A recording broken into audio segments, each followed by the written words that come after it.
Ahí. Okay. Ahí está perfecto. Marco, la tecnología. ok, estaba mirando algo como que ¿qué país fue que le tiró a Irán? Que le disparó a Irán, que no fue Israel. Bueno, hay una noticia de última hora que los medios están ocultando mucho y es que Pakistán ha lanzado un ataque contra Irán hace muy poquito tiempo. Oh. Es decir,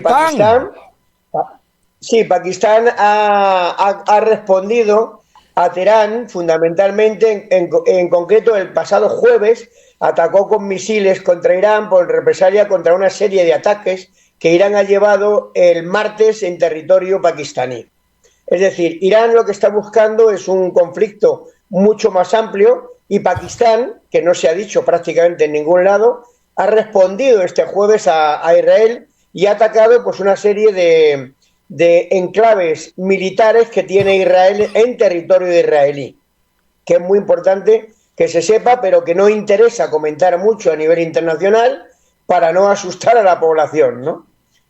La cosa se está poniendo un poquito tensa, aunque también adelanto que no pasa absolutamente nada. Están ahora hablando de cirugía militar, de amenazas veladas, de demostrar quién puede tener más fuerza que otro en caso de una guerra, pero está todo muy, muy controlado. Es decir, tanto Irán como Israel se están dando tortitas, como yo digo, tortitas, atacando enclaves militares para no perjudicar a la población y yo no creo personalmente que pueda haber a corto plazo un enfrentamiento ni en la zona generalizado ni entre Irán e Israel. Están sacando músculo entre ellos mismos. Exactamente, Marcos. Estamos perfectamente de acuerdo. Yo lo que entiendo es que el conflicto Irán-Israel no pasará de las escaramuzas por muchísimas razones. Claro, mira, hay una cosa muy importante para saber que no se produciría una guerra entre Irán e Israel, porque la única opción posible que se pudiese producir un conflicto entre ellos sería una guerra aérea. ¿Por qué? Porque es muy difícil que Irán pueda atacar a Israel debido a que por medio hay una serie de países que dificultan territorialmente que se pueda hacer una invasión militar, ¿vale? Terrestremente es cierto que Irán tiene un ejército de más de 650.000 soldados judíos tiene Israel, y en cambio Irán tiene más de 1 millón de soldados activos y una población de 9,2 millones. Pero claro, para poder llegar a suelo de Israel hay que pasar por Turquía, Siria, Jordania, Irak. Es decir, es muy difícil que se produzca un conflicto terrestre, con lo cual sería un conflicto militar aéreo. ¿Y qué pasaría? Que en un conflicto militar aéreo quien tendría las de perder sería Irán, ¿vale? Por tanto, no creo yo que haya ningún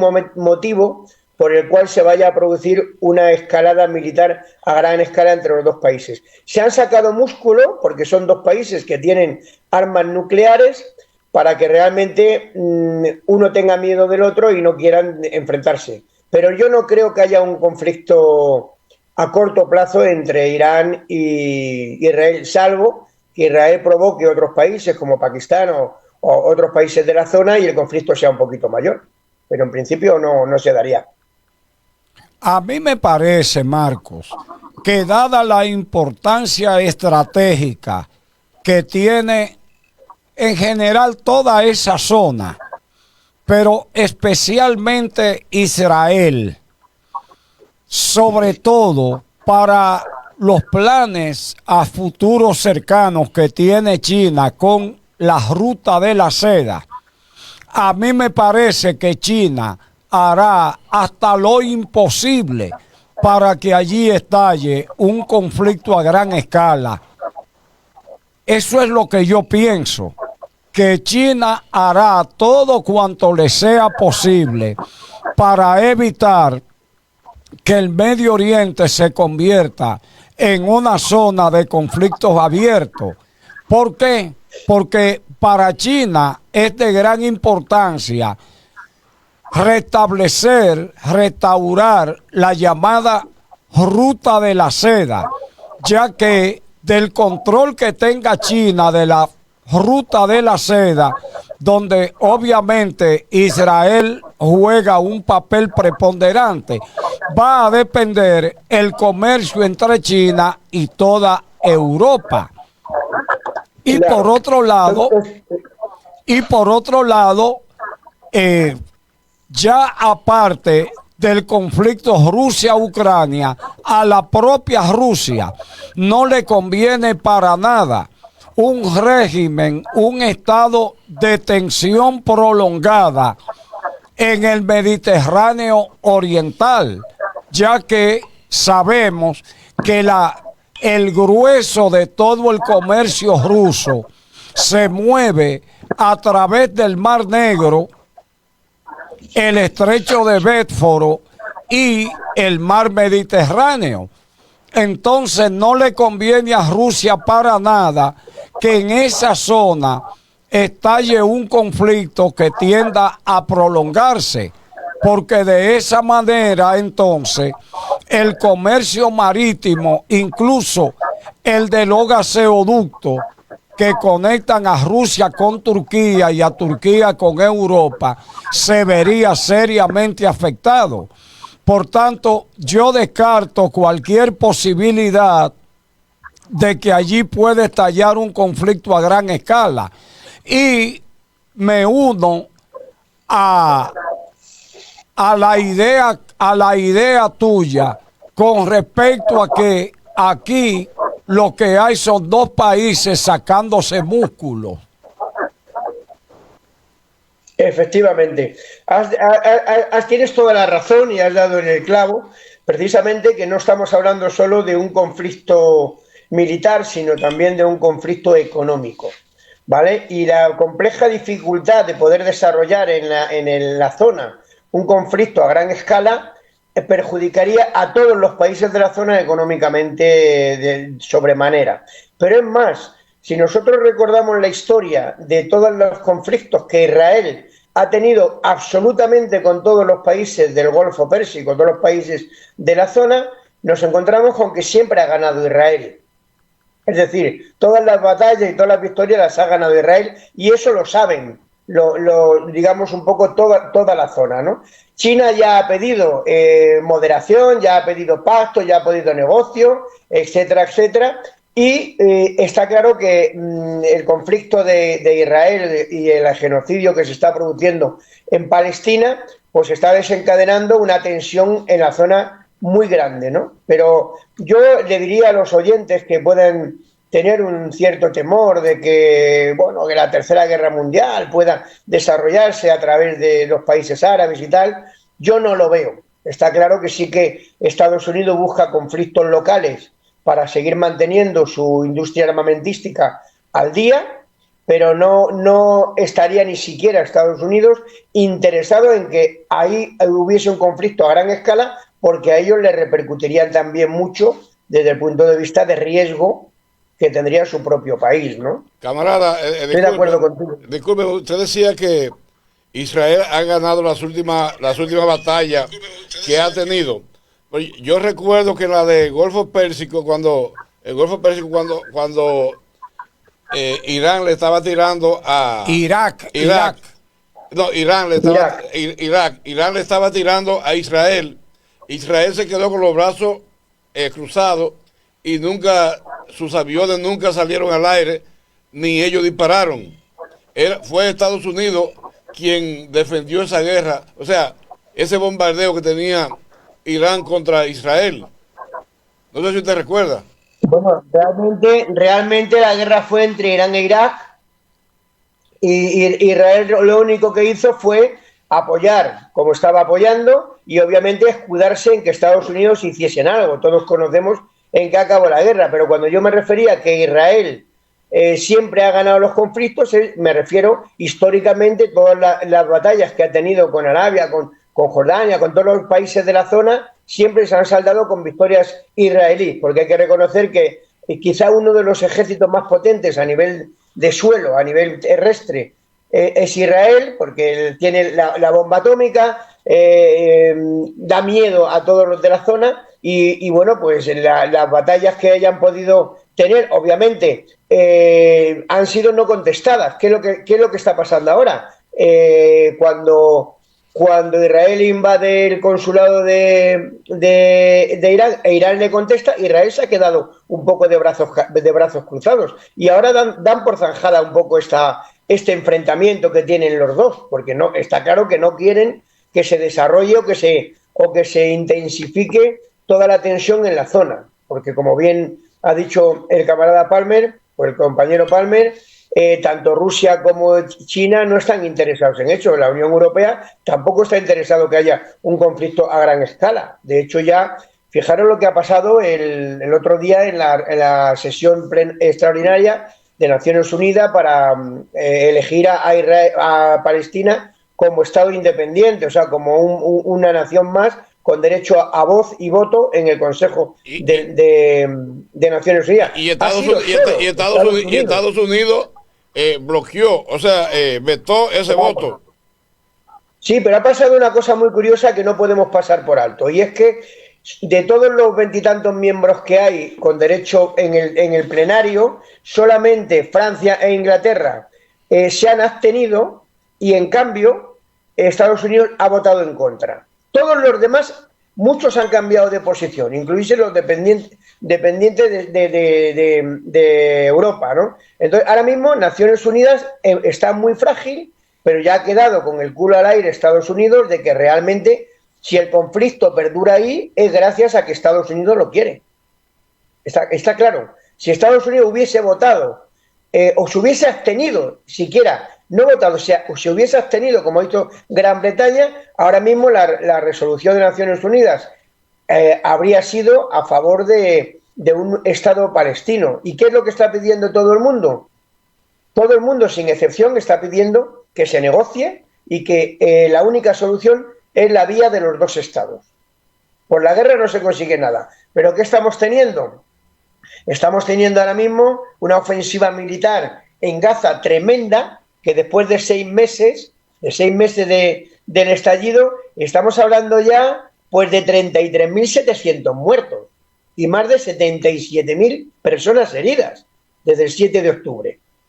¿Vale? Entonces, la prensa está mintiendo, porque están mintiendo en el número de muertos que hubo cuando Hamás, el 7 de octubre, atacó a Israel, y está mintiendo porque cada periodista que realmente empieza a tener visos de demostrar las mentiras, están desapareciendo, están muriendo periodistas. Entonces, ¿qué es lo que sucede? Que no podemos fiarnos en este momento del alarmismo que está dando Occidente para asustar y meter en contra a los países de Irán, por ejemplo. A quien realmente le interesa la escalada con Irán es a Israel. ¿Para qué? Para desviar la atención de la masacre que está haciendo en Hamás. Fijaros ahora que inclusive ha tenido la desfachatez ayer de pedirle a Naciones Unidas que sancione a Irán por atacar a Israel, cuando ha sido Israel quien ha atacado a Irán. Es una auténtica vergüenza, ¿no?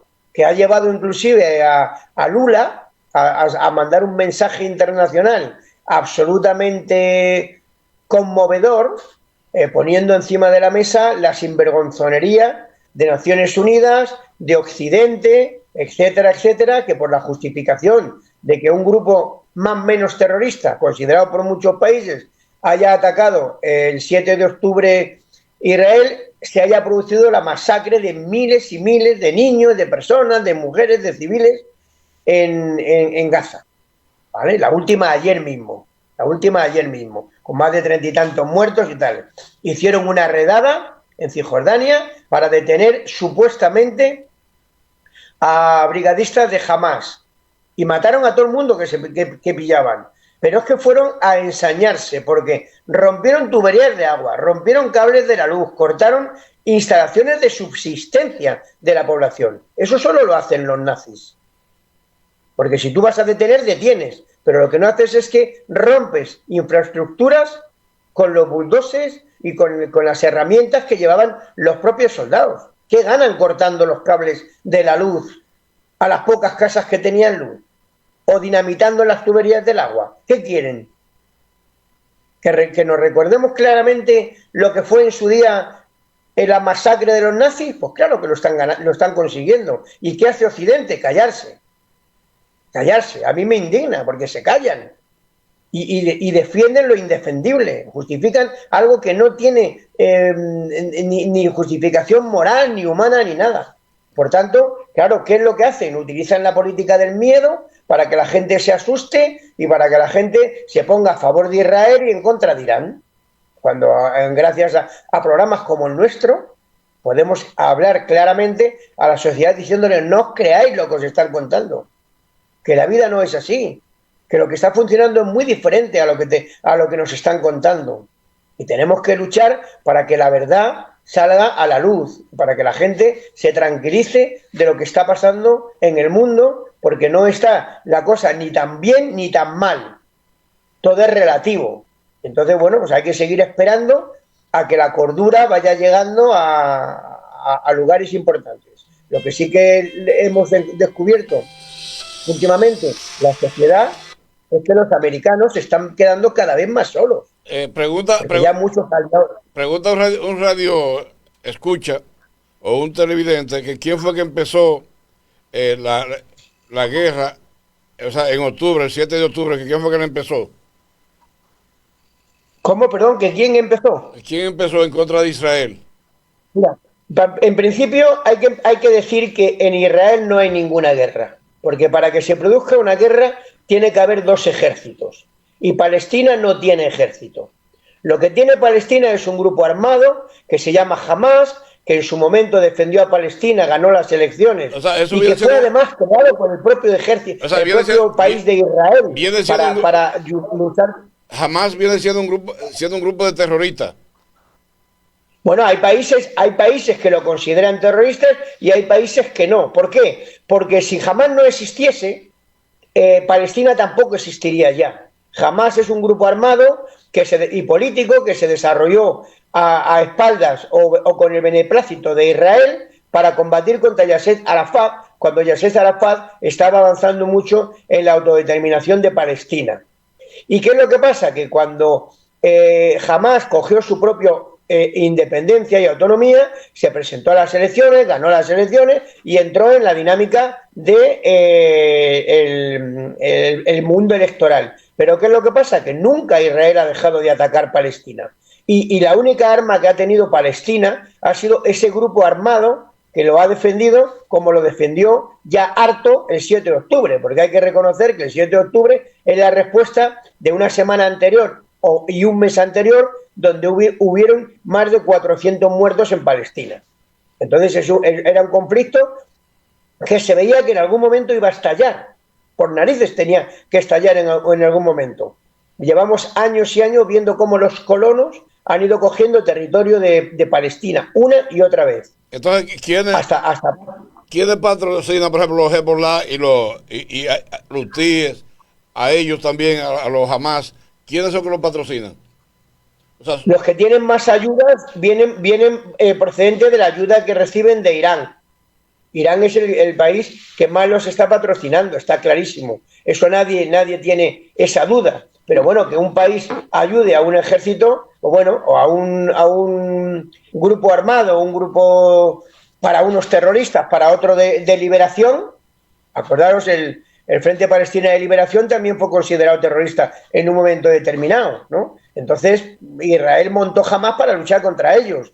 Ahora Hamas, yo no digo que Hamas utilice la metodología correcta que tenga que utilizar, pero sí que analizo que si Hamas no existiese en Palestina, tener por seguro que Palestina ya no existiría.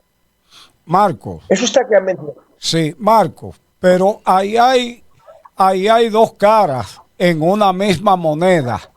Por ejemplo, seguramente, si Palestina está dividida en dos regiones, una más al norte, que es Cisjordania, que tiene su capital en Jericó, y tiene Sí, otra región más al sur, que es la Franja de Gaza, con su capital Sí. en Gaza, ¿no? ¿Qué resulta? Que Cisjordania está gobernada por el Frente para la Liberación de Palestina, que encabeza Mahmoud Abbas, que fue Sí. el sustituto de Yasser Arafat, ¿recuerda? efectivamente. Pero recuerda, Marco, y si observamos los periódicos, vemos que entre Cisjordania e Israel no hay confrontación, no hay conflicto, y que el conflicto de Palestina con Israel se concentra o se desvía básicamente hacia la Franja de Gaza. Y uno se preguntará, ¿qué está pasando allí?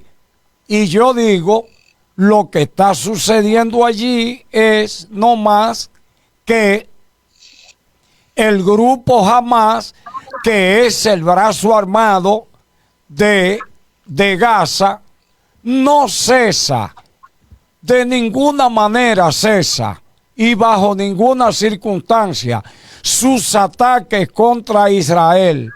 Cada 30 o 60 días es frecuente ver los ya populares, ya conocidos, ataques con misiles de Hamas sobre territorio israelí, sobre todo al sur de Israel.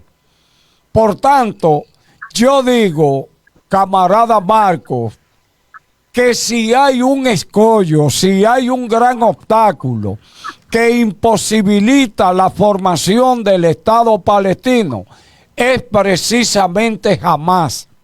Porque Hamas, lo menos que ha tenido en su agenda es sentarse en las mesas de negociaciones para llegar a un acuerdo de manera responsable con Israel, para dar los pasos necesarios para la formación de un Estado palestino.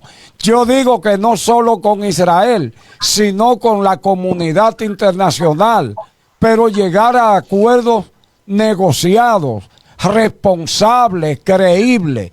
Pero lamentablemente los amigos de Hamas, su problema es que ellos no creen en la paz, ellos no creen en el diálogo. Y yo creo que este es un gran obstáculo, quizás el principal, para llegar a un acuerdo y dejar constituido y reconocido a nivel internacional lo que es el Estado palestino. Fíjate que los amigos de Hamas ni siquiera con Cisjordania son capaces de ponerse de acuerdo, que son palestinos igual que ellos. Yo quisiera que usted me hiciera un análisis de ese tema, porque a mi entender, quien ha impedido y sigue impidiendo con su accionar la formación de un Estado palestino y ganar la credibilidad necesaria para que se reconozca a nivel internacional ese Estado palestino, ha sido precisamente Hamas. Yo no sé si usted ha entendido, camarada, lo que yo he querido decir. Sí, lo he entendido, pero no lo comparto. Y no lo comparto y te voy a explicar por qué no lo comparto. Bueno, porque hay errores de bulto importantes ahí, y es el siguiente. No olvidemos que ya hubo una resolución de Naciones Unidas cuando a Israel se le da un territorio para que los judíos puedan desarrollarse, en el cual Naciones Unidas le da una cantidad de terreno, lo voy a poner muy fácil para que la gente lo entienda, una cantidad de terreno y da una franja muy grande a Palestina que llegaba desde el norte hacia el sur, tanto Cisjordania como Gaza. ¿Qué es lo que ha pasado desde entonces? Que Israel jamás aceptó esa división de Naciones Unidas, y lo que ha hecho ha sido desde ese mismo momento robar territorio a Israel, perdón, a Palestina, incesantemente a través del éxodo de los colonos hacia territorio palestino, tanto en Cisjordania como en Gaza. ¿Qué es lo que sucede? Sucede que de momento ya partimos de una base errónea, y es que no puede haber ninguna negociación para que se creen dos estados de Palestina cuando una nación está robando a otra nación su territorio insistentemente. Imaginaros por un momento que Haití empezase a quedarse con un territorio hasta Santiago de los Caballeros, o por abajo, yo qué sé, hacia Neiva o hacia tal. Y que lo hiciese con una serie de colonos que fuesen llegando y abriendo sus tierras y colocando sus territorios en esas cuestiones. No habría negociación que cabe posible, solamente hay una respuesta de que se está invadiendo un territorio determinado. Eso es lo que ha pasado en Israel. Lo que ha pasado en Israel es que Israel, sin ningún tipo de oposición en Cisjordania y en otro lugar, ha ido comiendo terreno periódicamente, año tras año, bombardeando de distintas zonas. ¿Y qué es lo que le ha pasado en Gaza? Que la parte de Gaza es donde ha tenido siempre el problema, donde más territorio ha quitado, donde más asesinatos ha tenido, donde más gente ha secuestrado. ¿Y qué es lo que pasa? Que la parte de Gaza es donde realmente está la resistencia contra el pueblo, contra Israel, porque en Cisjordania hay mucha menos resistencia. El Frente Palestino de la Liberación de Palestina, cuando muere Yasser Arafat, toma una actitud un poco más socialdemócrata y más en la línea de los intereses de Occidente, para intentar precisamente conseguir eso que tú estás planteando, que se produzca una negociación, cosa a la que siempre se ha negado Israel. Y no es cierto que jamás no haya querido sentarse en la mesa. Cuando jamás se presenta a las elecciones y gana en la zona sur de Palestina, lo primero que le dice a Israel es que ha llegado la hora de diferenciar un poco los territorios y de quitar el muro de la vergüenza y tal. ¿Y sabes cuál fue la contestación? La contestación de Israel fueron 290 muertos. Entonces quiero decirte con esto, camarada, que aunque lo suyo y lo que buscamos todo el mundo sería efectivamente que se pudiese llegar a una paz, tú no puedes llegar a una paz sobre un territorio que te han quitado el 80% de tu país. Entonces la gente que está defendiendo las fronteras, porque jamás lo que defiende son las fronteras originales de cuando se pactó con Naciones Unidas, no va a permitir Israel eso. A Israel no le interesa la negociación. A Israel lo que le interesa es que Palestina desaparezca del mapa. Eso es lo que le interesa a Israel. No nos engañemos. A Israel solamente negociará cuando la comunidad internacional le fuerce a negociar. Prueba de ello es la historia que está teniendo. El que jamás sea o no sea terrorista, que jamás sea o no sea ejército, o que jamás esté o no esté en contra de Israel, son consecuencias de la propia guerra que jamás tiene contra el ejército de Israel. No es una cabezonería de que ellos digan, mira, nosotros vamos a ser más malos que los de Cisjordania y vamos a bombardear constantemente. Jamás, siempre que bombardea, y si no, mira las noticias, se produce porque han habido detenciones, porque han habido avances de colonos, porque han habido quemado de casas, etcétera, etcétera. Jamás responde a las provocaciones una y otra vez. Siempre lo ha hecho. Camarada. Y lo va a seguir haciendo. Camarada, usted sabe que esto no lo domino yo, sino el público tiene su propio criterio y lo están acusando a usted que usted es pro Hamas. Oiga. No, para nada. Yo dejo claro que yo no soy pro Hamas para nada, en absoluto, pero lo que no soy es pro iraní, pro Israel. Yo desde luego creo que el pueblo palestino tiene derecho a defenderse, y si la única herramienta que tiene en este momento para defenderse es un ejército de liberación que ellos llaman Hamas, porque ellos no lo consideran, como la mitad de los países del mundo no lo consideran un ejército terrorista, es la única opción que tienen. Obviamente yo estoy en contra de las acciones violentas tanto de uno como de otro género en cualquier momento. Pero desde luego lo que no podemos hacer es caer en la lectura de Occidente, de entender exclusivamente que Hamas es el culpable de todo y que Hamas es el que ha empezado la guerra y que Hamas son los malos de la película. Porque aquí estamos hablando de 1.200 muertos que se producen el 7 de octubre, producidos en su mayoría por el ejército israelí. atacando directamente a su propia población. No se producen por ataques de Hamás. Hamás lo que hace es que secuestra a 240 personas y provoca en la autodefensa de los ataques de los drones de los israelíes cerca de 300 muertos. Pero eso que se ha hablado de las violaciones, de los secuestros, de los asesinatos y tal, ya hay infinidad de vídeos en Internet. Y invito a los compañeros, o sea, a los oyentes que lo busquen en Internet, cómo y de dónde salen los ataques que se produce en el concierto donde hay la mayoría de los muertos, ¿no? Okay. Entonces yo no estoy a favor de Hamás, pero desde luego tampoco estoy a favor de Israel. ¿Dónde fue que ahí mismo cuando empezó el conflicto, que todo estaba tranquilo, que vino un mercenario y le mató unos israelíes? ¿En qué parte fue esa ahí mismo, en el área? Rafael, el conflicto de Palestina nunca ha estado tranquilo. Nunca ha estado tranquilo. Todas las semanas, por lo menos aquí, no sé en República Dominicana, todas las semanas o cada mes, llevamos año tras año viendo ataques del ejército israelí contra Palestina. Muertos. Una semana 15, bueno, otra semana 23, otra semana de Israel contra Palestina. O sea, el conflicto nunca ha estado parado. Nunca ha estado parado. No, esa es la verdad, camarada, estoy de acuerdo. Ese conflicto nunca ha estado parado, pero también yo quiero recordarle que cuando Naciones Unidas delimitó los territorios de Palestina y de Israel, cuando quedó constituido en 1948 el Estado judío, que yo recuerde, y según lo registra la historia, quienes iniciaron la guerra contra el recién fundado Estado judío fueron los árabes. Usted recordará la guerra del 48, la inician los árabes contra Israel. La guerra del 49, la inician los árabes contra Israel. En el 52, de nuevo los árabes contra Israel.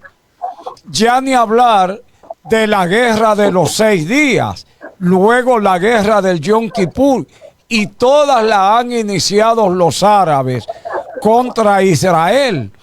Así que yo lo que creo, lo que yo entiendo, es que ahí falta mucha sensatez. Ante todo, mucha sensatez. No, y entonces le dicen aquí al camarada que cómo no van a iniciar una guerra si están desplazando a los palestinos. O sea, que se están adueñando de Palestina. Eso no se llama... Claro.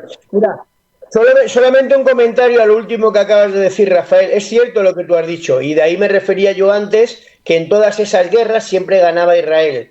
¿Por qué? Porque Israel desde el primer momento se ha creído el poder, con poder absoluto en la zona, de que realmente los verdaderos dueños de toda la zona del Golfo Pérsico y de toda la zona árabe son ellos. Es decir, los judíos están en contra de los árabes. ¿Y por qué empiezan las guerras y los ataques? Porque desde el primer momento Israel rechaza los acuerdos de Naciones Unidas. Desde el primer minuto número 1. Entonces, ¿qué es lo que sucede? Que para todos los países de la zona, y es importante analizar por qué el ejército, el país enemigo o el país al que no quieren es a Israel. Sí, Marco. Israel nunca va a aceptar. Marco. Nunca va a aceptar. Para los judíos, los árabes son sus hermanos. Y lo atestigua ese gran acercamiento que ha habido en los últimos años entre Israel y un grupo significativo de países árabes. Recuerda que ya las relaciones diplomáticas están formalmente establecidas entre Israel y Emiratos Árabes. Recuerda que las relaciones comerciales entre Jordania e Israel por fin lograron un grado de estabilidad bastante significativo. El acercamiento que hay. No olvides que Jordania y Arabia Saudita son fieles seguidores de Estados Unidos. Es decir, ahí hay intereses políticos detrás de todo eso. Son imposiciones de Estados Unidos. Claro que las relaciones son buenas con Jordania y con Arabia Saudita. ¿Cómo no lo van a ser? Si son los mismos súbditos de los lacayos americanos, es normal. Pero eso no justifica las buenas relaciones de que puedan tener temporalmente y ahora, en este tiempo, Israel con países del Golfo Árabe, no justifica para nada lo que está pasando en Gaza. Ayer, con todo lo bien que dices tú que se lleva con Cisjordania, ayer el ejército israelí hizo una masacre en Cisjordania. Sí. Ayer, no estoy hablando de la semana pasada, estoy hablando de ayer. Y sí, veremos a ver qué es lo que pasa ahora en Cisjordania, si no cambia o no cambia la situación. Sí, lo que quiero decirte, Marcos, lo que quiero decirle, camarada y hermano estimadísimo, que le tengo un gran respeto, es que el odio entre árabes y judíos parece que comienza a disiparse. Comienza a disiparse. Porque todo va a depender de cómo hace 20 años, de cómo se dé el conflicto con Palestina. Hace 20 años, Marco, a mí me parecía imposible que productos israelíes se vendieran en las tiendas de Emiratos Árabes y que entre Arabia Saudita e Israel se tendieran como le digo, lazos de amistad hasta tal punto que diplomáticos saudíes visiten a Tel Aviv y diplomáticos israelíes visiten visiten al rey de Arabia Saudita y conversen directamente con él. Para mí Arabia Saudita desde luego no es un país ejemplar, todo lo contrario, estamos hablando de uno de los países más dictatoriales de la zona, más fascistas, por decirlo de alguna manera, de la zona, ¿no? Eso no me preocupa, pero lo que yo me gustaría, Rafael, sobre todo de cara a los oyentes, que no desviemos la atención de la verdadera importancia que tiene el conflicto de Palestina en lo que allí está sucediendo. Porque a mí lo que no quiero es que con estas conversaciones de lo bien que se lleva Israel con el resto de los países de Arabia, en este momento concreto de la historia, justifique o de alguna manera minimice la actitud fascista que está teniendo Israel contra el pueblo palestino. Sería muy peligroso entrar en esa dinámica que sigue Occidente hablando y endulzando la historia y endulzando el comportamiento y las relaciones de Israel con sus vecinos de la zona. Pero el conflicto es más complicado que todo eso y tenemos que dejar claro que ahora mismo, mientras que no se produzca un reconocimiento del Estado de Palestina, el conflicto no va a parar y que ahora el Frente de Liberación para Palestina en Cisjordania está radicalizando sus posturas. Ya ha montado tiene su propio ejército que están haciendo frentes también y milicianos al ejército de Israel. Un momento, Marco. ¿A qué usted le llama a este conflicto? ¿Por qué está relacionado? ¿Está relacionado por territorio o por religión? Fundamentalmente con territorio, bueno, la religión no tanto. Yo creo que el conflicto está territorial. Pensar que Israel no existía. Lo que es Israel era Palestina. Y cuando se produce lo que se produce en el pacto con Inglaterra y con Naciones Unidas, lo que se le da a los judíos es un territorio donde puedan asentarse. La tierra prometida. Esa era la tierra prometida. La tierra prometida. Claro, se le da la tierra prometida y se sujetan allí, pero ¿qué pasa? Que son tan egoístas que se le da un territorio determinado por el número de población que tenían en ese momento y ellos no les vale, no se ponen de acuerdo con lo que pacta Naciones Unidas y van a por todo, y es a lo que van. De hecho, las últimas declaraciones del ministro del Ejército israelí la semana pasada, que no van a parar hasta que desaparezca el Estado de Palestina. ¿Cómo van a querer negociar? Si están diciendo eso. Oiga, camarada, yo le voy a exponer mi posición con respecto al Estado palestino. Mire, yo estoy de acuerdo con que Palestina tenga su propio Estado, pero bajo una condición, que me desarmen a Hamás, porque mientras Hamás exista y mantenga ese estado de beligerancia potenciada en la zona, ahí no habrán condiciones, no existirán las condiciones para que exista un Estado palestino como el pueblo palestino se lo merece. Fíjese, Rafael, yo estoy de acuerdo. Y es más. ¿Perdón? Que estoy de acuerdo contigo, pero es más. Históricamente, cuando Hamás se crea, Hamás no es un ejército militar. Hamás es un movimiento político que se presenta a las elecciones, gana y quita de en medio a Yasser Arafat. Es decir, eso se producirá si efectivamente se respeta el Estado palestino. Yo estoy absolutamente convencido que será así. Pero mientras que haya violencia, apoderamiento de territorios, masacres y genocidio como está haciendo, jamás no va a parar, porque es que es lo único que tiene Palestina. La guerrilla palestina es lo único que puede mantenerlos vivos. Pero claro que, por supuesto, si se produce un pacto, una negociación, las cosas cambiarán, por supuesto que sí. Ojalá todo sea así. Camarada, es lo que le digo. En el marco de esa lógica, pasarán siglos sin que Palestina tenga un Estado. ¿Entendido? Pasarán siglos sin que Palestina tenga otro Estado. Ahora, yo lo que entiendo es que esa franja de Gaza debe ser intervenida por las propias Naciones Unidas, desarmar a Hamás y a cualquier otro grupo armado que haya en la franja de Gaza y delimitar, trazar una frontera y decir: de aquí para allá judío, de aquí para acá palestino. Estas son las fronteras. Y el país que se atreva a usar armas para violar esa frontera va a sufrir sanciones de acuerdo con las leyes internacionales. Ya, eso es lo que yo creo. Porque yo no soy enemigo de Palestina, ni de ningún pueblo del mundo. Ahora, tampoco soy amigo de que el grupo Hamás, cada vez que le venga en gana, agarre y mande 800, 900, 500, 300 misiles para territorio israelí a matar población inocente. Y por demás, a provocar un Estado poderoso. Mira lo que le voy a decir. Aquí hay alguien que está claro en lo que está diciendo y está de acuerdo con el camarada Marcos.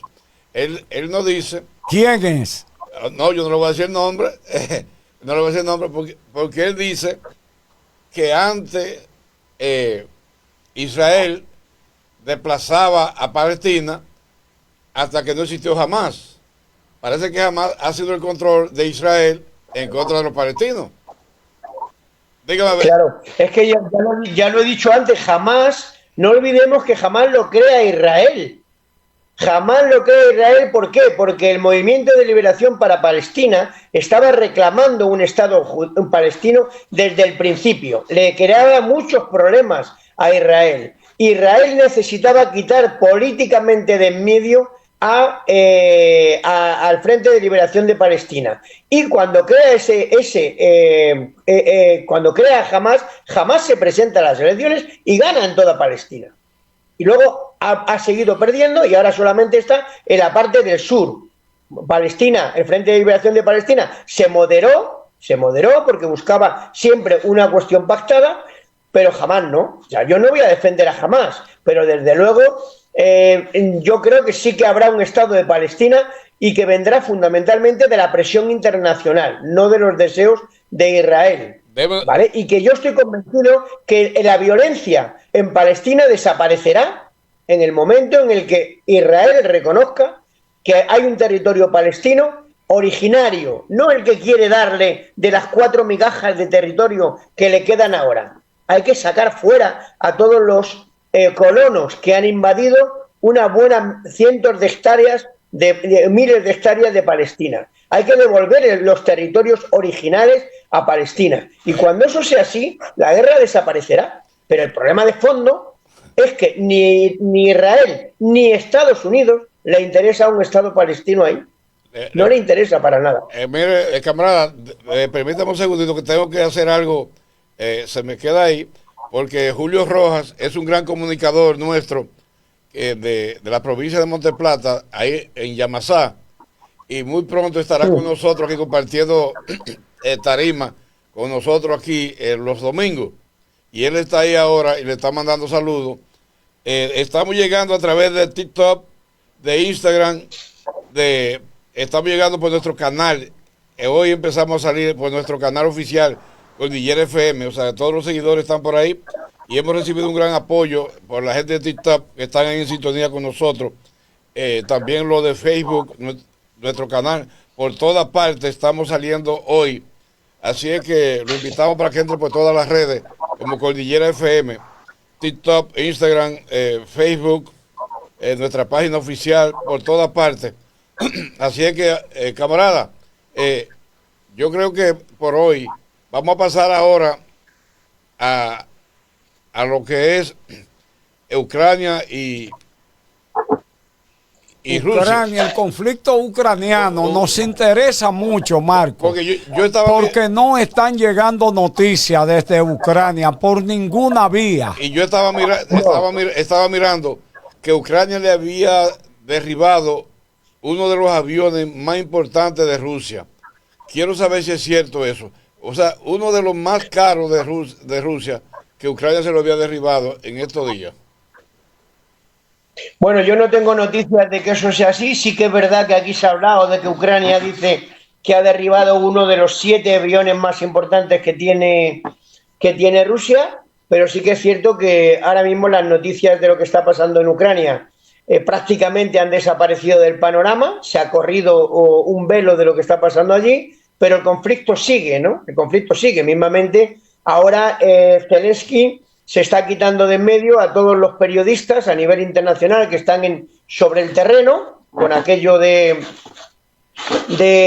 digamos, también un poco de evitar que haya comentarios en contra de las acciones que está teniendo. Y recientemente el ejército ucraniano atacó una serie de objetivos militares rusos, pero donde hay población civil. Mataron 42 personas y entre ellos 12 niños, ¿no? Entonces, un periodista lo denunció y casualmente ha muerto hace 2 días. Wow. A través de un dron se lo han quitado de en medio, ¿no? Wow. Entonces, estoy hablando de Simeón Eremin, de 42 años, un periodista ruso que es uno de los muchos periodistas que sistemáticamente están informando de la guerra del conflicto de Ucrania y que ya han sido asesinados por el ejército ucraniano, ¿no?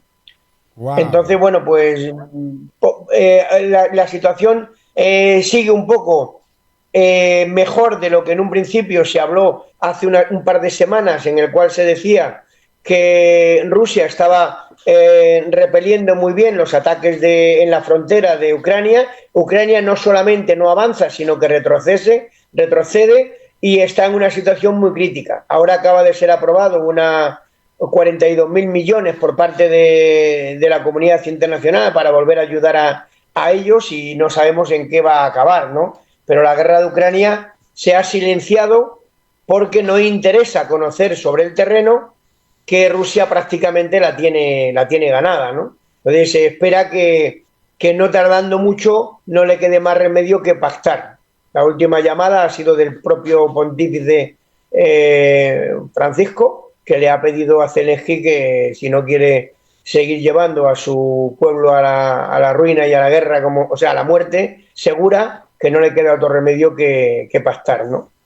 Entonces, ahora mismo se están trabajando mucho con misiles de uno y otro lado, pero los circuitos de defensa están eliminando prácticamente a todos esos misiles. Es decir, que están ahora mismo, la guerra está en una situación estancada. No se están produciendo ni muchos avances ni muchos retrocesos. Alguien que está ya cerca del conflicto, que es Nancy Otero, nos dice que Estados Unidos le envió más ayuda, que llegó más ayuda a Ucrania. Y por otro lado, pero esta no la vamos a ir comentando, nos decía Franco Schneifel, dice sí, porque se habla de todo, de la causa de los conflictos y de quién tiene la culpa, pero de lo que no hablan es de devolver la tierra a Palestina. O sea, parece que le han quitado la tierra a Palestina, pero de eso no hablan. Hablan de todo menos de devolver el territorio a Palestina. Claro.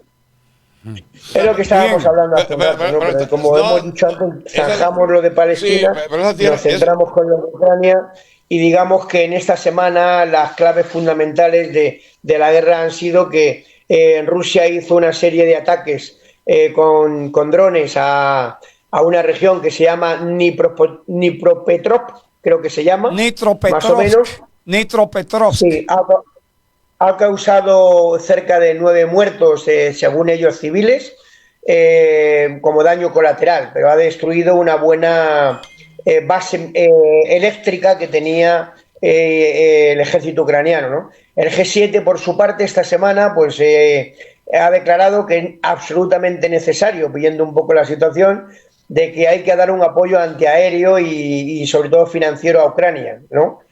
La oficina de información rusa ha hablado de que ha habido un nuevo ataque por parte de Ucrania a la central nuclear de Zaporilla y que ha fracasado porque los daños han sido mínimos, no han sido prácticamente daños muy colaterales, ¿no? A su vez, Rusia ha lanzado drones en toda la infraestructura oeste de Ucrania y está atacando algunas poblaciones del interior, pero siempre a objetivos militares, ¿no? A su vez, Ucrania ha tirado nuevos ataques con misiles y drones a la ciudad de Belgorod la semana pasada, que en el 80 o 90% de los ataques han sido repelidos por las fuerzas rusas, ¿no? Y luego lo último es que ante esta situación de debilidad de Ucrania, todos los líderes europeos han apoyado, junto con Estados Unidos, un apoyo financiero de 4.300, creo que han sido 4.300 millones de dólares, sobre todo para el plan de defensa aérea, defensa antiaérea, para que obviamente los misiles que Rusia plantea y lanza pues no tengan efecto, ¿no? La respuesta que ha dado ante todo este tipo de información Ucrania ha sido cargarse a todos los periodistas, como decía antes, que realmente están dando una información fidedigna o diferente a la que es la que marca Occidente, ¿no? Y eso es un poco lo que habría que decir de lo último, ¿no? Que la guerra está estancada, que Rusia sigue controlándola, que Ucrania no avanza por muchos mecanismos de contraofensiva que está planteando, que la guerra se está llevando fundamentalmente a través de aéreo, con drones, fundamentalmente y con misiles, y que no hay enfrentamiento directo físico entre el ejército de tierra de uno y otro ejército. Eso sería un poco el resumen.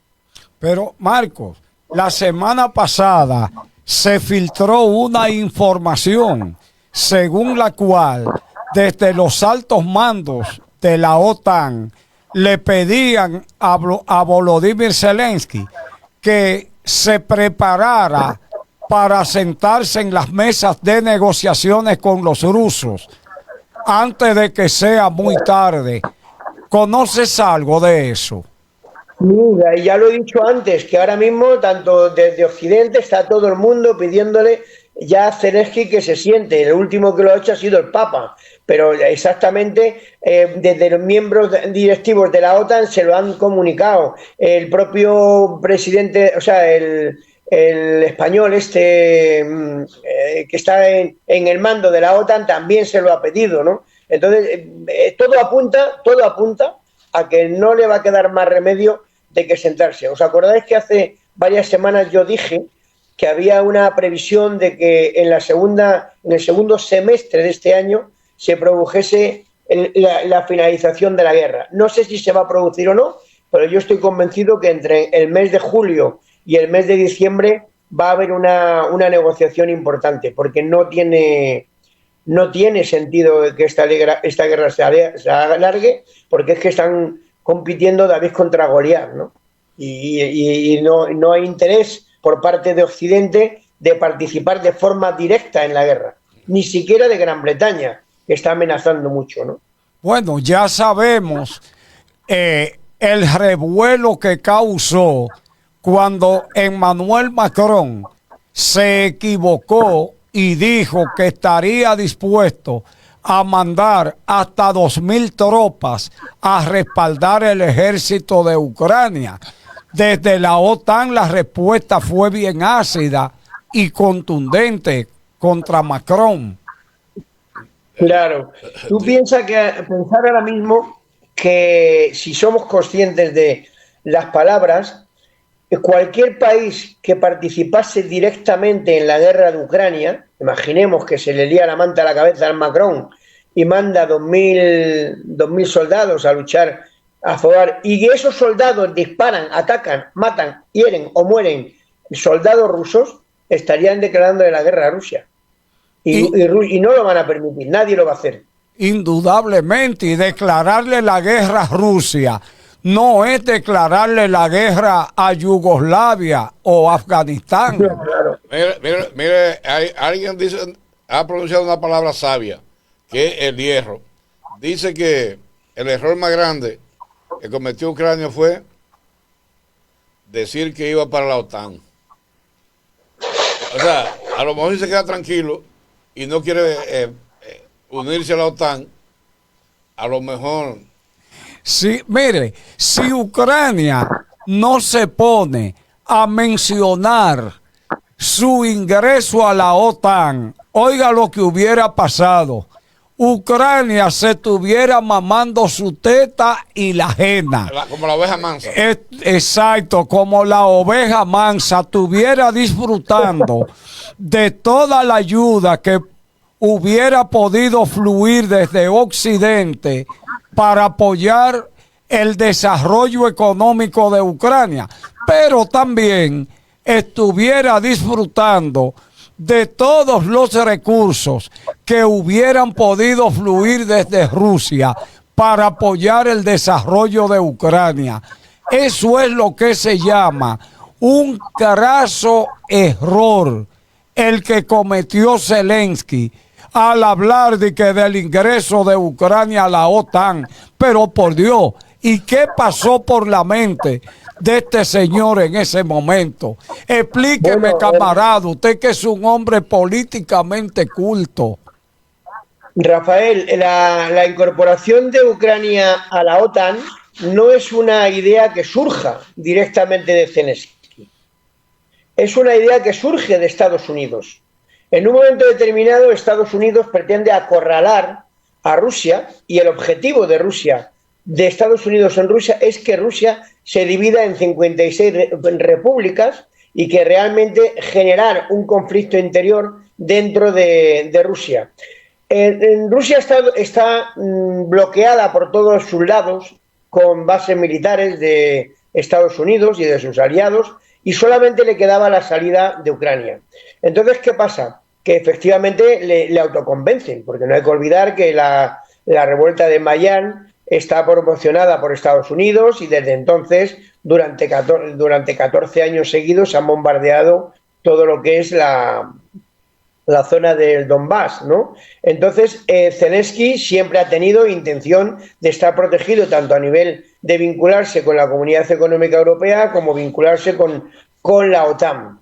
Y obviamente ese sentimiento surge de que quieren ser aliados de Estados Unidos, y Estados Unidos le convence, le anima, le apoya a que pida el ingreso en la OTAN.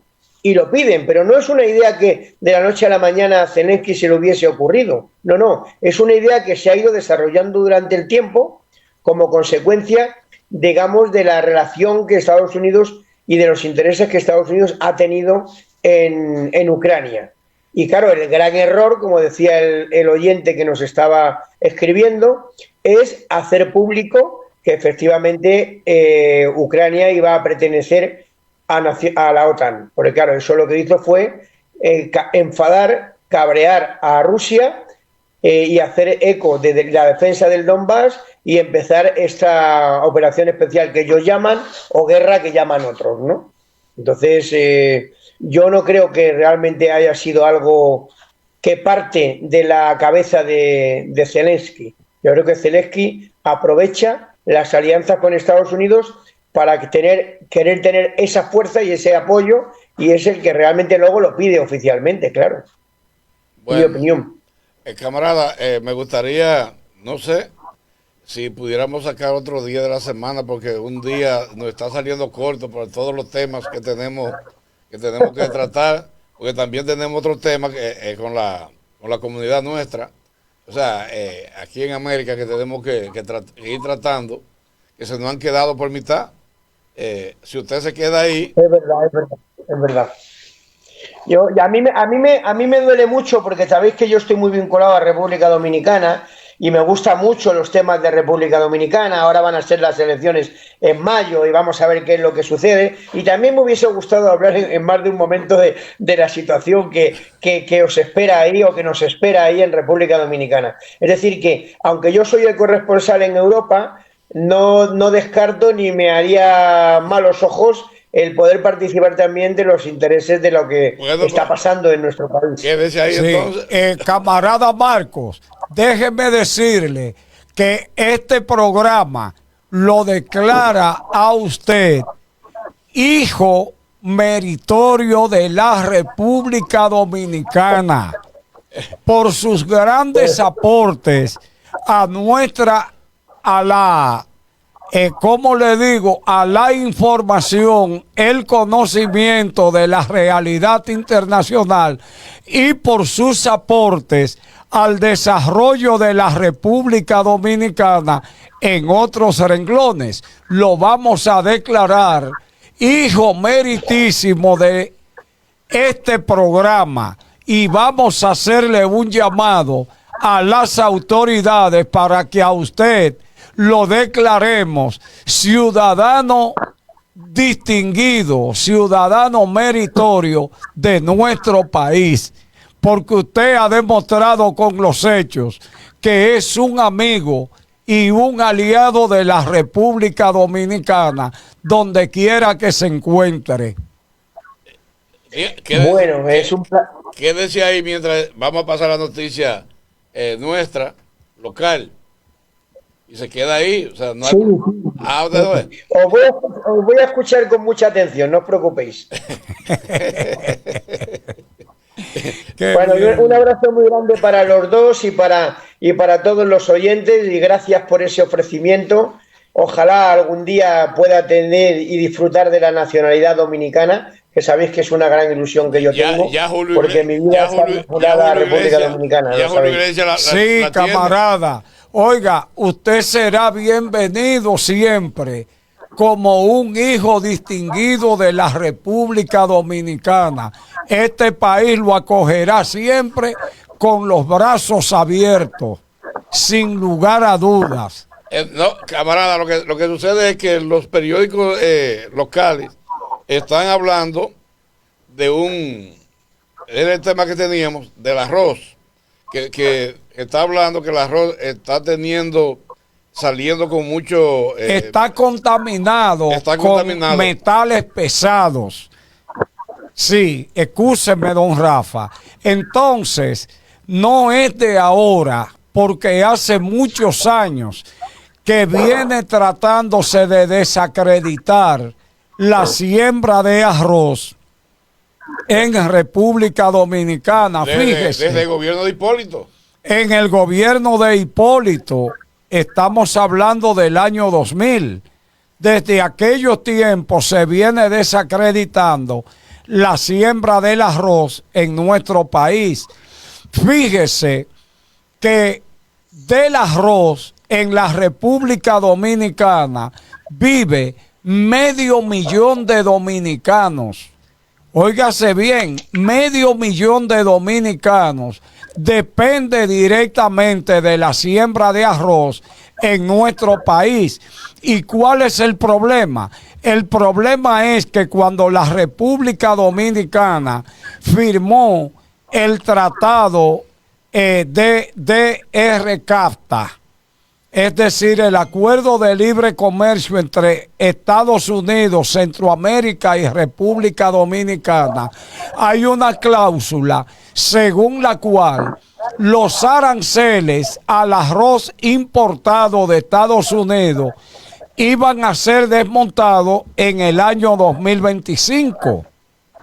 Ya se acerca el año 2025.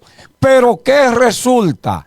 Aquí hay una variable y es que el arroz en Estados Unidos es subsidiado.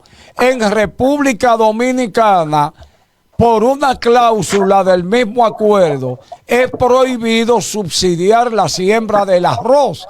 Entonces, en ese caso, República Dominicana estaría en el ring peleando con los productores arroceros norteamericanos, pero con una mano amarrada. ¿Usted me entiende? Ellos, subsidiados por el Estado, o sea, los productores arroceros norteamericanos, pero a los de aquí no se les puede subsidiar. Entonces, ¿qué va a pasar? El arroz norteamericano va a entrar al país libre de aranceles. Oiga, libre de aranceles.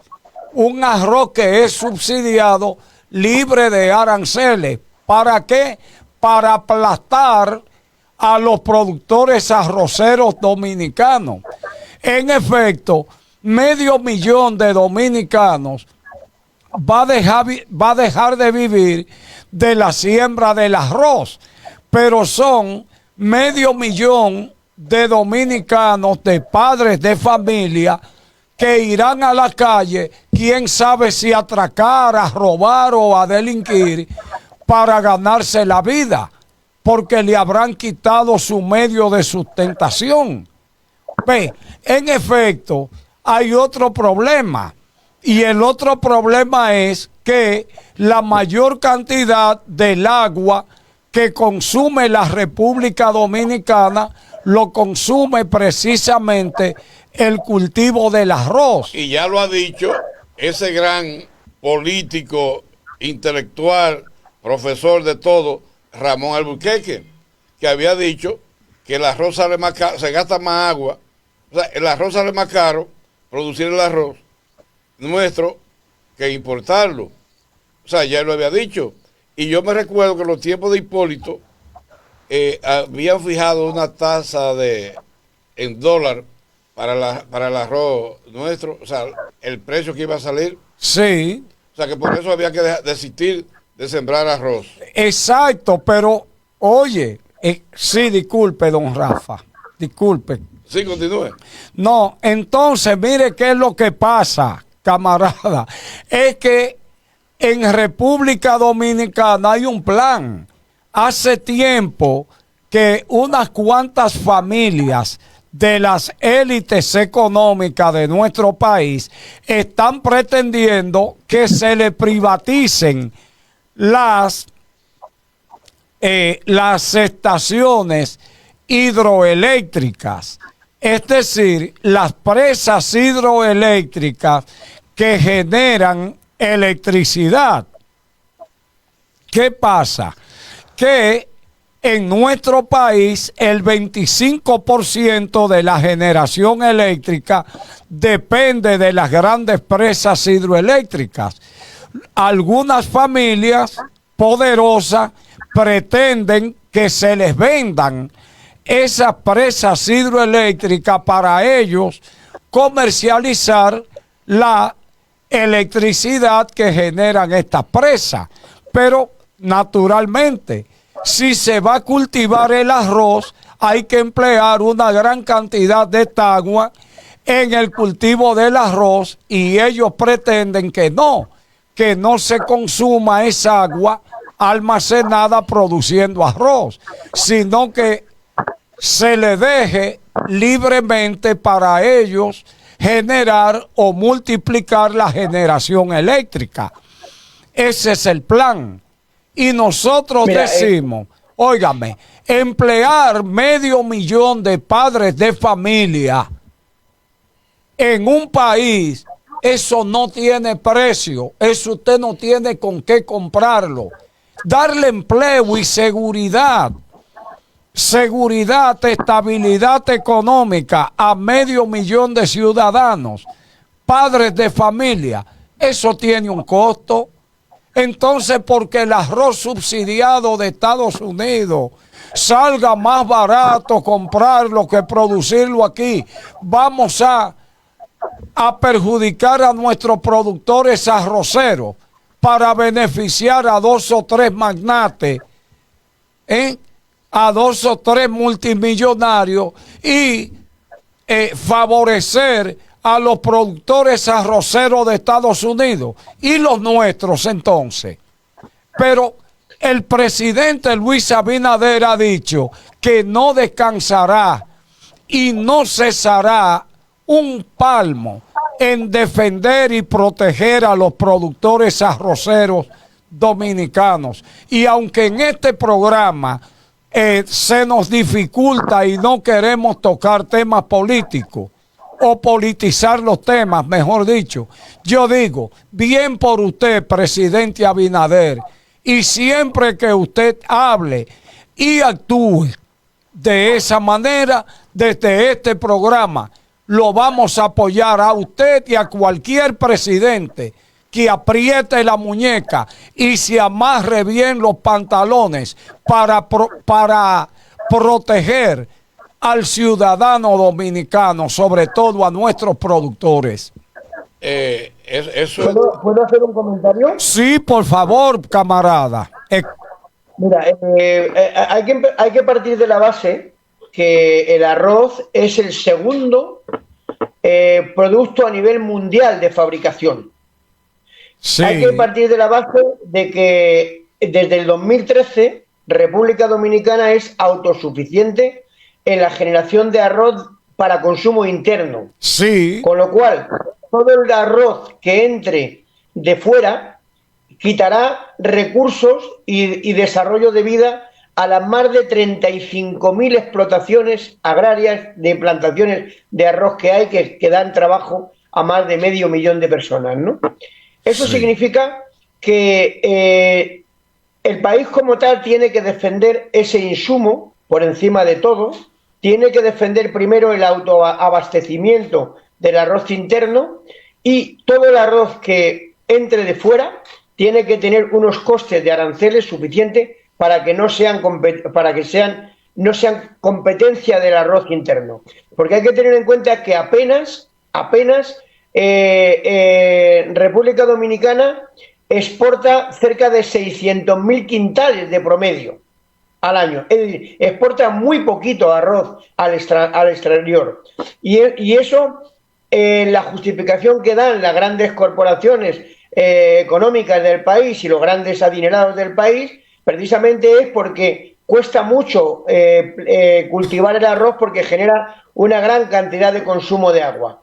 Por tanto, el país tiene que oponerse radicalmente a que las presas hidráulicas, que es un bien común y es un recurso natural del país, caiga en manos privadas. Porque si esos recursos caen en manos privadas, lo que se producirá es un incremento mayor del arroz de consumo interno, un abaratamiento del arroz que entra de fuera y un debilitamiento de la exportación del arroz hacia afuera. Con lo cual se perderán miles de toneladas de arroz sin que se puedan autoconsumir. Por tanto, lo que tú has dicho de que los grandes millonarios quieren quedarse con el tema de las presas, aquí se intentó en España también en su momento, pero todos los gobiernos han entendido que es un recurso natural tan valioso para la agricultura que no puede caer en manos privadas. Y las empresas hidroeléctricas que lo tienen, que algunas trabajan allí, que son privadas, pagan altos aranceles al gobierno español, ¿no?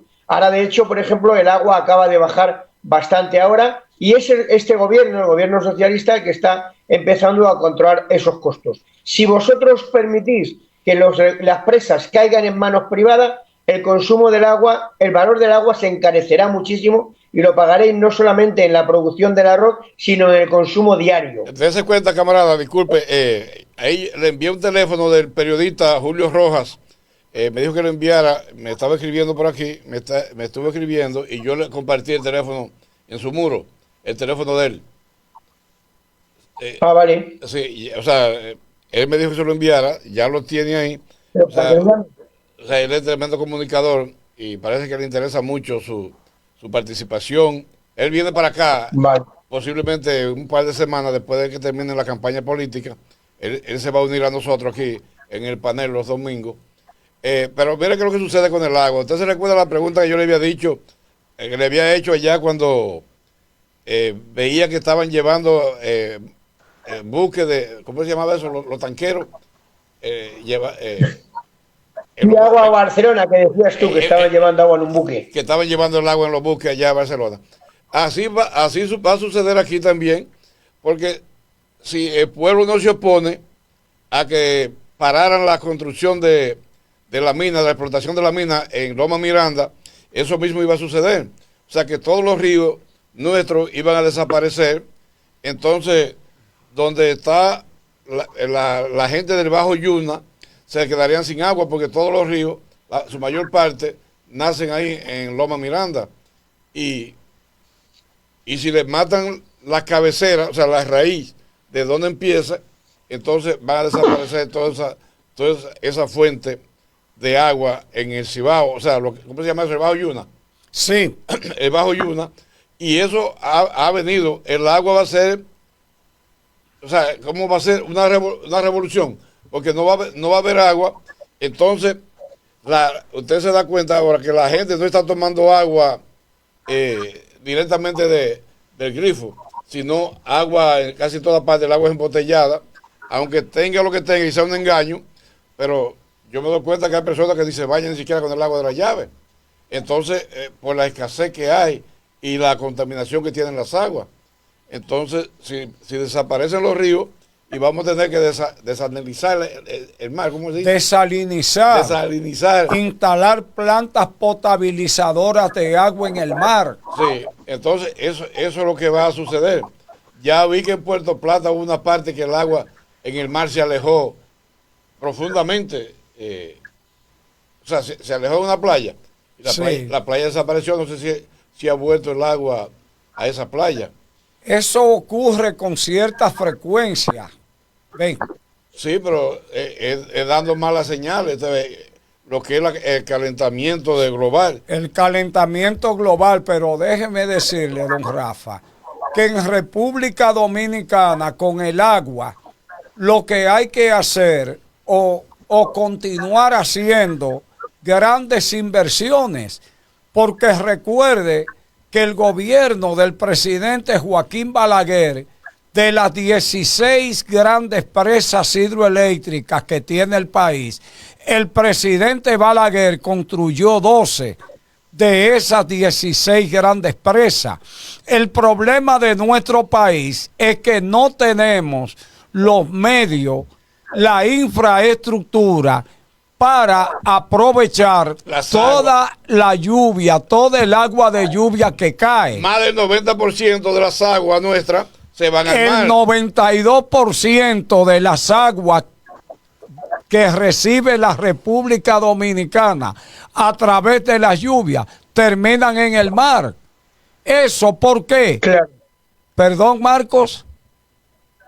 No, que por eso el otro día cuando estuvimos hablando del plan Tajo Segura que teníamos aquí en España, hablábamos que sería muy bueno que algún gobierno pudiese plantear el desarrollo de un plan de canalizaciones de agua desde las grandes presas, la creación de nuevas presas, porque el agua es el futuro, el agua es el mayor recurso de la humanidad y es un agua que no se puede desperdiciar, y es llamativo que el 98% de vuestra agua vaya al mar. Es una auténtica barbaridad. Es una barbaridad. Y entonces lo peor es que cuando va llegando al mar hace daño a la población, porque arrasa con todo. Exactamente. Ese es el problema. O sea, exacto. Que vale más hacer la presa y evitar los desastres naturales que se puedan evitar. Por ejemplo, don Rafa, fíjese que antes el río Yuna era un gravísimo problema para las poblaciones que están en el Bajo Yuna, aguas abajo de Cotuí, en el famoso Bajo Yuna. Sí. ¿Por qué? Porque todas esas áreas se inundaban. ¿Qué hizo el doctor Joaquín Balaguer?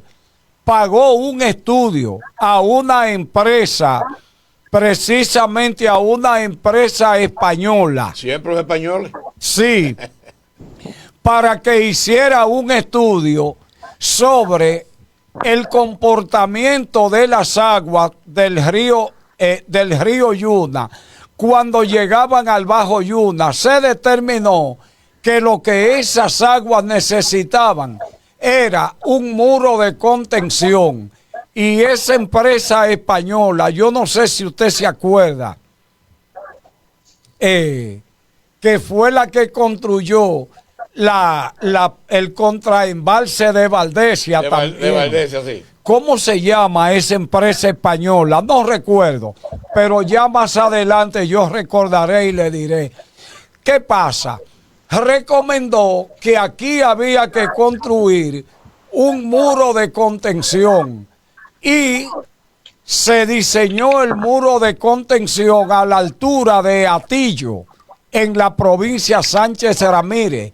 Y como consecuencia, óigase bien, como consecuencia surgió de ahí el lago de aguas dulces más grande que tiene toda la región del Caribe, que es la presa de Atillo, que no es una presa generadora de electricidad, sino que es más bien una presa con muro de arcilla y de derivación.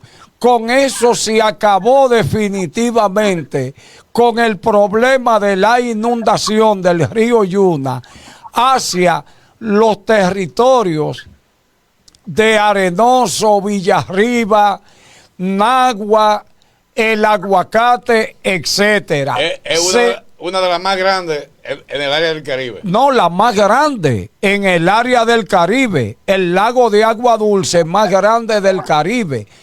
Precisamente se le puso fin al tema de las inundaciones. Óigase bien, pero resulta que se le puso fin a otra cosa, don Rafa. Y es que ahí mismo en el Bajo Yuna, cuando venían periodos de sequía prolongada, había que paralizar la siembra de arroz.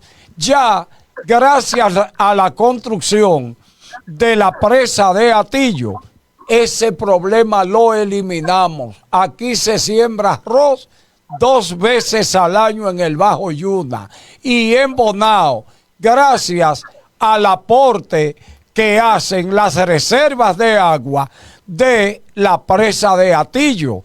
Y yo digo, nosotros tenemos, señores, en el litoral costero, Barahona, Pedernales, tenemos unas zonas, las zonas de Enriquillo, Juancho, Oviedo, La Colonia, ve, tenemos la sabana de Sansón y una cantidad enorme de territorios que bien podrían ser aprovechados siempre que se les suministre agua. Dese cuenta, por ejemplo, en el Cibao, lo nuestro allá es desierto. Sí, la línea noroeste. La línea noroeste, que solamente tenemos la presa de Tavera, ahí en Santiago. Sí. Y está la presa, pero ya está muy abajo, la de Santiago Rodríguez. La de la presa de Maguaca se refiere. No, la de Santiago Rodríguez. Esa es, no es esa, la de Maguaca. Esa no es Chacue. ¿Cómo se llama? La de Chacue, perdón, Chacue y Maguaca, yo la confundo. Sí,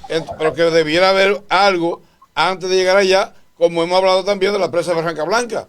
La presa de Barranca Blanca sería una gran idea. Una presa natural. Exacto, que podría ser una presa de derivación solamente para crear una gran reserva. ¿Y qué resulta? Que las lluvias que caen allí pueden mantener a esa presa. Lo que hace cuando desemboca, se lleva el puente, pasa por encima del puente, la carretera, todo le pasa por encima. Exacto. Porque no tiene cómo pararla. Exacto, y de esa manera creamos un muro de contención para las grandes riadas que se forman allí cuando hay periodos prolongados de lluvia. Por ejemplo, ahora Porque allá pasa, oiga, camarada, 3 años y no llueve en esa área. Y imagínense sin haber ni siquiera un río. Y hay una presa ahí que vale la pena si se hace. Una presa natural. Que está entre medio de 2 lomas. Oiga, pues usted vea. Pero ¿qué sucede? En el gobierno de Hipólito la iban a hacer la presa. Pero alguien se opuso porque iba a perder todo su terreno. Sí. Y ahí vino, se dilató y no se hizo la presa. Don Rafa, yo creo que nosotros como programa deberíamos ir allá a Barranca Blanca y hacer un programa en Barranca Blanca para conversar con los agricultores y toda la población para que el país se dé cuenta la escasez de agua que hay allí, pero en esas inmediaciones, don Rafa, usted ha visto el ganado que muere constantemente cuando las lluvias se escasean. Marcos, ganado, óyeme bien, que hay productores que perdieron el 80% de su ganadería por falta de agua en años recientes cuando hubo una sequía prolongada y teniendo ahí una presa natural que solo hay que terminarla para almacenar agua que supla todo ese ganado.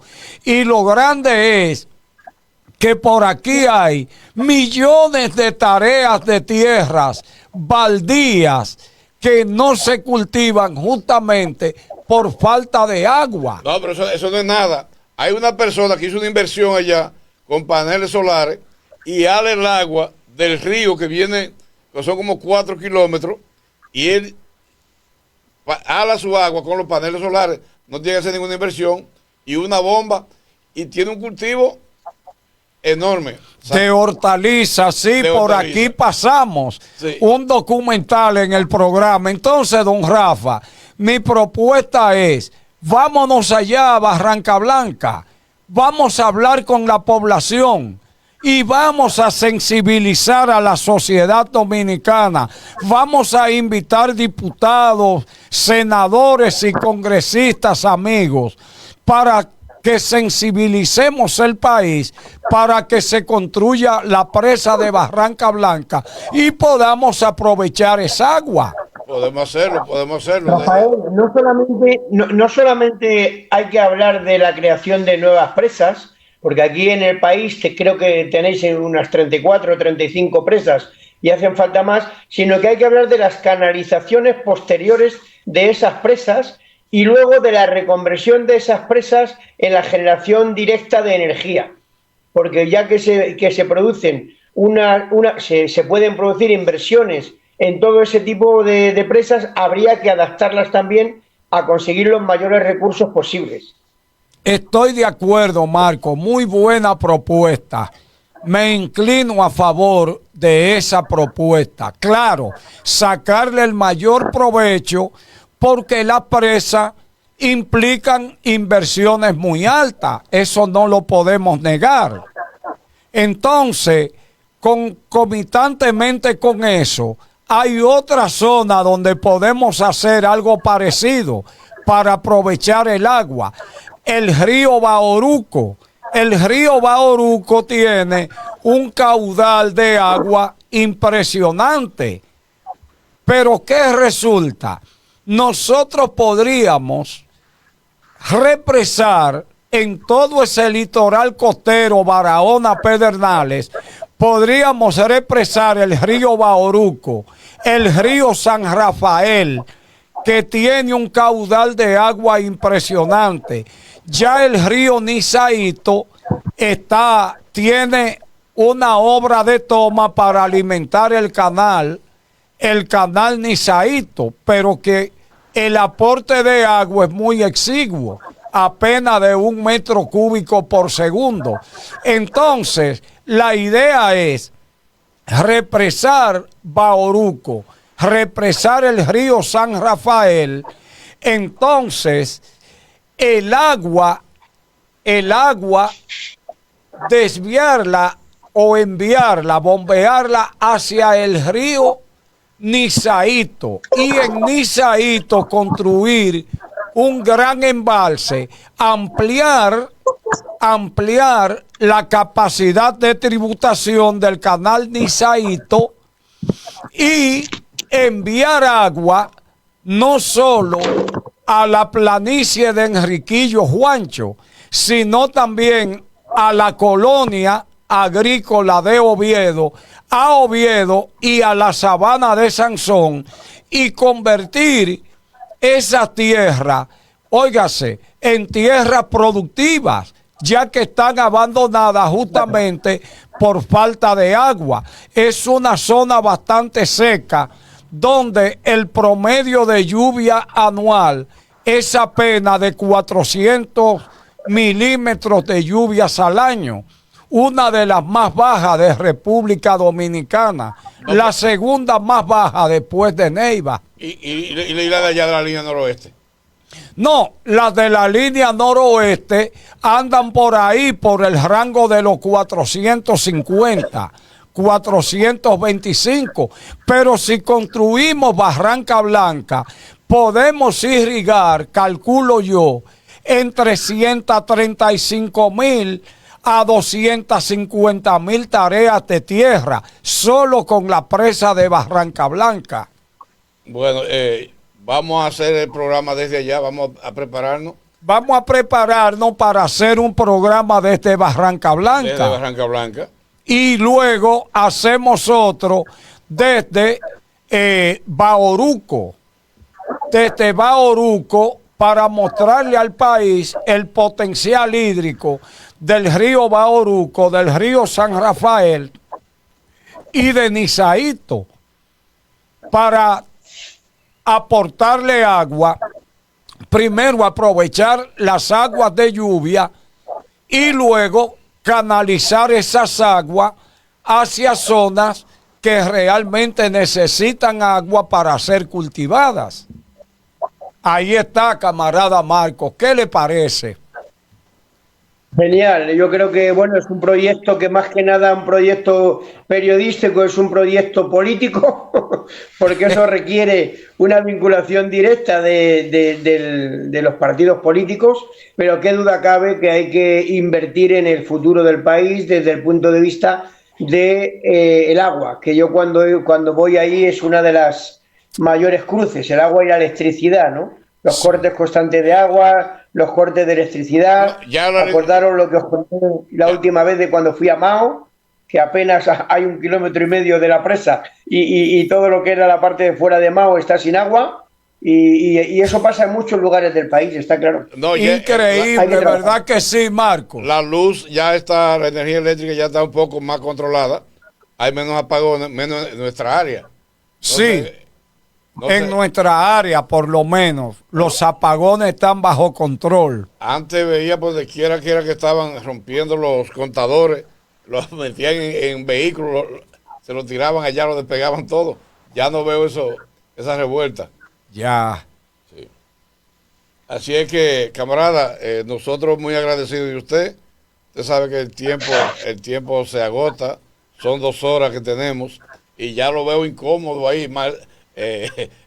No, qué va. Estoy encantado. Además me ha llamado mucho la atención lo del agua, porque recordaba yo mis viajes por la cordillera septentrional, cuando subía arriba de la montaña y veía que los pobres no tenían nada de agua allí, que no podían subir el agua desde la base hasta las colinas y tal, y me daba muchísima pena que hubiese poblados prácticamente sin abastecerse de agua, que tenían que estar sujetos a que fuese un camión de vez en cuando a darles aguas a un depósito, ¿no? Y me daba muchísima pena que hubiese zonas agrícolas en zonas abandonadas por falta de agua, por la cantidad de terreno que hay ahí abandonado. Le voy a decir un secreto hoy que sucedió aquí. Hoy hemos tenido la audiencia más alta de este programa, ha sido en el día de hoy. Muy bien. Crédito a su presencia, camarada, ¿sabe? No lo creo, porque seguramente no sabrían ni qué iba a venir, pero en principio se agradece haber estado y ser partícipe de eso, por supuesto. Sí, tenemos en TikTok 36 personas conectadas hasta ahora, o sea que están ahí en el programa. O sea, que eso es aparte de las otras partes de las redes que están en Facebook y YouTube. O sea, que hemos tenido la audiencia más grande en el día de hoy. Así que el programa ha llegado, todo ha salido como lo teníamos planeado y ya esperamos hacerlo igual así en la próxima, en los próximos encuentros. O sea, que usted se quede ahí con nosotros y va a venir ese otro locutor, otro periodista que va a estar compartiendo también aquí con nosotros y él lo ha felicitado por todas partes. Me ha hecho muchos comentarios ahí que si después usted entra a la red de la programación va a poder leer los comentarios. Muchas gracias, muchas gracias. Pues nada, compañeros y camaradas, un placer compartir con vosotros el día de hoy. Ahora me dispongo a ponerme en contacto con la gente del País Vasco porque estamos a puntito de cerrar las elecciones, estamos votando, vamos a ver qué es lo que sucede allí y otro día ya os contaré cómo se han dado esas elecciones que pueden cambiar mucho el panorama nacionalista en el país de España. Sí, ya os contaré. Sí, camarada, por favor, en la medida de lo posible, me gustaría, dentro de sus posibilidades, obviamente, que usted el próximo domingo nos haga un relato de cómo transcurrieron las elecciones en el País Vasco y qué implicaciones políticas tienen estas elecciones y cuáles nuevos ingredientes suma estas elecciones al panorama político de la madre patria España. Contar con ello y el próximo domingo con gusto os haré un resumen de lo que ha pasado y cuáles son las consecuencias políticas de lo que suceda hoy. Así que gracias, camarada. Ya estamos. Si quiere me puede hacer algo como corresponsal para Cordillera para publicarlo, por favor. Así que ya lo sabe. Sí, puedo sacar os haré un artículo relativo un poco a estas elecciones, que es muy importante que lo tengáis. Ok, gracias. Feliz resto del día para todos. No te pierdas. Buen día, buen resto del día y feliz semana para todos. Gracias, camarada Marco. Y Ramón Mendoza, en horario de 10 de la mañana a 12 del mediodía